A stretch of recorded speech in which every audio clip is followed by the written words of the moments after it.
Hello అండి, అందరికీ నమస్తే. అందరూ బాగున్నారా? నేను బాగున్నాను. మీరు కూడా బాగుండాలని మనస్ఫూర్తిగా కోరుకుంటున్నా. ఈరోజు మన రెసిపీ ఎగ్ పులావ్ అండి. ముందుగా ఇలా స్టవ్ వెలిగించుకొని గిన్నె పెట్టుకున్నాను. గిన్నె కొంచెం వేడైన తర్వాత అందులో ఒక 2 స్పూన్ల నెయ్యి వేసుకోవాలండి. నెయ్యి వేసుకున్న తర్వాత కొంచెం అంతా ఆయిల్ కూడా వేసుకొని కొంచెం వేడైన తర్వాత ఇలా 2-3 నేను ఇక్కడ 3 ఆనియన్స్ తీసుకొని ఇలా సన్నగా పొడువుగా కట్ చేసి పెట్టుకున్నానండి. వీటిని ఈ ఆయిల్లో వేసుకొని బ్రౌన్ కలర్ వచ్చేంత వరకు వేయించుకోవాలి. బ్రౌన్ ఆనియన్ వేయడం వల్ల పులావ్కి చాలా టేస్ట్ వస్తుందండి. అందుకని ఇలా బ్రౌన్ ఆనియన్ కోసం ఇలా కట్ చేసుకొని వేయించుకోవాలి. చూడండి, ఇలా కలర్ చేంజ్ అయ్యేంత వరకు వేయించుకుంటే సరిపోతుంది. చూడండి ఎంత బాగా వేగాయి కదా. వీటిని పక్కకు పెట్టేసుకుందాము. మళ్ళీ అదే కుక్కర్లో కొంచెం ఆయిల్ ఉందండి, అదే ఆయిల్ సరిపోతుంది. ఈ ఆయిల్ తోటి మనం ఇప్పుడు ఎగ్స్ వేయించుకుందామండి. నేను ముందుగానే ఒక 4 ఎగ్స్ని మంచిగా ఉడికించుకొని పొట్టు తీసి పక్కకు పెట్టుకున్నానండి.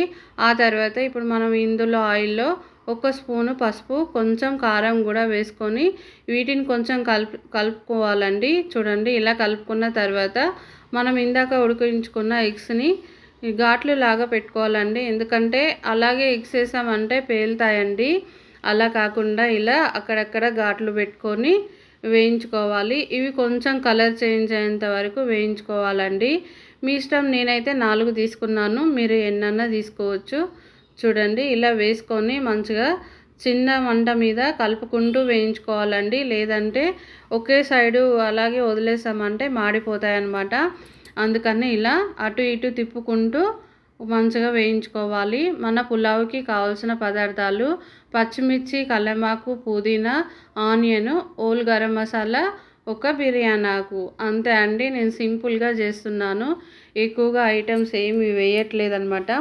మా పిల్లలు అప్పటికప్పుడు అడిగారు, అందుకని ఉన్న దాంట్లోనే చేస్తున్నానండి. చూసారు కదా, కొత్తిమీర కూడా లేదు. అందుకని ఉన్న దాంతోటే చేసిస్తున్నాను అనమాట మా పిల్లలకి. చూడండి, ఇలా ఎగ్స్ మంచిగా ఫ్రై అయిపోయాయండి. అవి తీసి పక్కకు పెట్టేద్దాము. ఇప్పుడు మళ్ళీ అదే గిన్నెలో కొంచెం ఒక 2 స్పూన్ల ఆయిల్ వేసుకుందాము. ఇలా 2 స్పూన్ల ఆయిల్ అయితే మన పులావ్కి సరిపోతుందండి. ఆయిల్ వేసుకొని అది కొంచెం వేడైన తర్వాత హోల్ గరం మసాలా వేసుకోవాలండి. అది కొంచెం వేడైన తర్వాత 2 పచ్చిమిర్చి, ఇందాక చూపించాను కదా, కల్లేమాకు, ఆనియన్, పుదీనా కూడా వేసుకొని అన్నిటినీ మంచిగా కలిసేలాగా కలుపుకోవాలండి. మీ దగ్గర కొత్తిమీర ఉంటే కూడా వేసుకోండి, టేస్ట్ బాగుంటుంది. నా దగ్గర లేదు, అందుకే ఉన్న వాటితోటే చేస్తున్నానండి. ఇలా వేసుకొని ఆనియన్ని మంచిగా ఫ్రై అయ్యేలాగా కలుపుకోవాలండి. ఆనియన్ కొంచెం ఫ్రై అయితే చాలండి. చూడండి, ఆనియన్ కొంచెం మగ్గిపోయాయి. ఇప్పుడు ఇందులో 1 స్పూను పసుపు వేసుకుందాము. అలాగే పులావ్కి కొంచెం అల్లం వెల్లుల్లి పేస్ట్ ఎక్కువగా పడుతుందండి. 2 స్పూన్ల అల్లం వెల్లుల్లి పేస్ట్ వేసుకొని కొంచెం వీటిని పచ్చివాసన పోయేంత వరకు మంచిగా ఫ్రై చేసుకోవాలండి. చూడండి, ఇలా కలుపుకుంటూ ఫ్రై చేసుకున్న తర్వాత నేను ఇక్కడ ఒక 2 టమాటాలని సన్నగా కట్ చేసి వేసుకున్నానండి. నేను తీసుకునే బియ్యానికి ఈ 2 టమాటాలు సరిపోతాయి. మీరు ఎక్కువ బియ్యం తీసుకుంటే టమాటాలు కూడా ఎక్కువగా తీసుకోండి. చూడండి, ఇలా కలుపుకున్న తర్వాత ఒక 2 స్పూన్ల కారం కూడా వేసుకొని కలుపుకోవాలండి.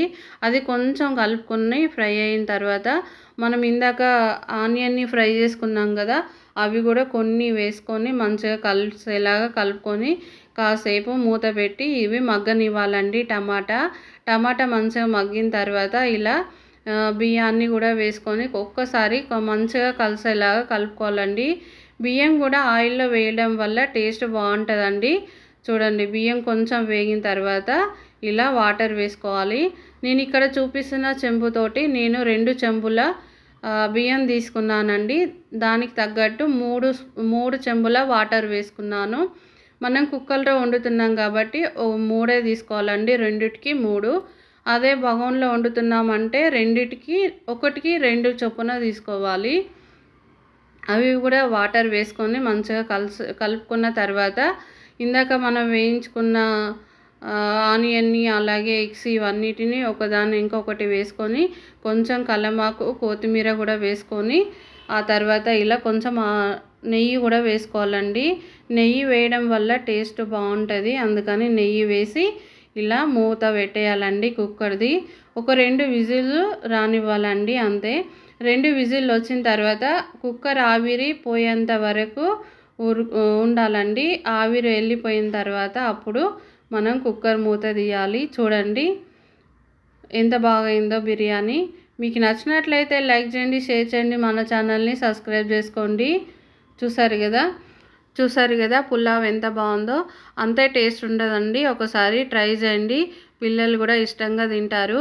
మరొక వీడియోలో మళ్ళీ కలుద్దాం. అంతవరకు సెలవు.